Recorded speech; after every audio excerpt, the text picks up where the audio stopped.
সব সময় দেখো খারাপ রেজাল্ট, সব সময় খারাপ রেজাল্ট, মানে লজ্জাও লাগে না। নির্লজ্জের মতো কেমন দাঁড়িয়ে আছে দেখো, লজ্জা শরম কিচ্ছু নেই। এ নাকি আবার স্টুডেন্ট, স্টুডেন্টের নামে একটা কলঙ্ক একেবারে। কোনো সম্পর্কের কখন ভাঙন ধরে বলো তো বাবা? মানে এক্সপেকটেশন, ভুল ভাল এক্সপেকটেশন। ও, তোর ভালো রেজাল্ট করাটাও আমি এক্সপেক্ট করতে পারবো না, মানে ওটাও আমার অপরাধ? মানে একটা বাবা হয়ে আমি ওটা এক্সপেক্টও করতে পারবো না? আরে তুমি এটা কেন বুঝছো না যে কোনো স্টুডেন্টের পক্ষে সবসময় ভালো রেজাল্ট করা সম্ভব নয়? তাই হয়তো আমি সবসময় বাজে রেজাল্ট করি। একটা স্টুডেন্ট যেমন কখনো বাজে রেজাল্ট করে, তেমন কখনো খারাপ রেজাল্ট করে, দুটোই হয়। আর ভালো রেজাল্ট কখন হয় শুনি? ওটার কোনো জ্ঞান নেই আমার। আর আজকে আমি বাজে রেজাল্ট করেছি বলে তুমি আমাকে এত কথা শোনাচ্ছ। যখন আমি ভালো রেজাল্ট করতাম তখন কত প্রশংসা করতে তুমি। কবে ভালো রেজাল্ট করতিস তুই? বল, কবে ভালো রেজাল্ট করতিস? আমি ওসব বলি না, আমি সেসব কথা বলি না যেগুলো আমার মনে নেই।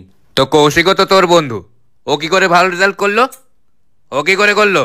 আবার সেই তুলনা তোমার, আবার কম্প্যারিজন। তুমি একটা জিনিস বুঝতে পারছো না কেন? জীবন মানেই ভালো মন্দ। কখনো ভালো রেজাল্ট হবে কৌশিকের, কখনো বাজে রেজাল্ট হবে আমার, আবার উল্টোটা হবে, কখনো বাজে রেজাল্ট হবে আমার, কখনো ভালো রেজাল্ট হবে কৌশিকের। এইভাবেই তো জীবনটা চলে। তুমি এমন করছো যেন ক্লাসে আমি লাস্ট হয়েছি। তোর 34 র্যাঙ্ক, তুই লাস্ট। এই প্লিজ এইসব লাঞ্ছন লাগিও না। ক্লাসে 35 জন। আরে তার মধ্যে তো একজন কোনো পরীক্ষাই দেয়নি। তো ও পরীক্ষা দেয়নি সেটাও কি আমার দোষ? ঠিক আছে, এইবার বাজে রেজাল্ট হয়েছে এরকম শোনাচ্ছ তো, পরের বার আমি ভালো রেজাল্ট করে দেখাবো। প্রত্যেকবার একই কথা, প্রত্যেকবার একই কথা। প্রত্যেকবার বলি যদি বুঝতে চাইছো না কেন? মানে কি মানে? লাস্ট বারও বলেছিলাম, এবারেও তুমি ঝামেলা করে দিলে।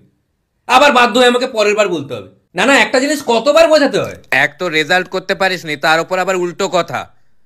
রেজাল্ট নিজে করতেও পারবি না, আবার বড় বড় কথা বলবি। কবে তুই ভালো রেজাল্ট করিস আমি দেখব। তুমি এইভাবে আতে ঘা লাগিয়ে কথা বলছো তো। আর তুমি জানো কোনো জিনিস যদি আমার গায়ে লেগে যায় না, কেমন চ্যালেঞ্জ নিই তুমি নিজেও জানো।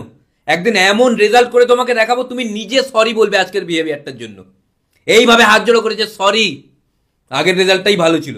আর একটা কোটেশন মাথায় রাখবে, একটা ভালো স্টুডেন্টের থেকে একটা বাজে স্টুডেন্টই লাইফে বেশি সাকসেসফুল হয়। কে বলেছে এটা আবার?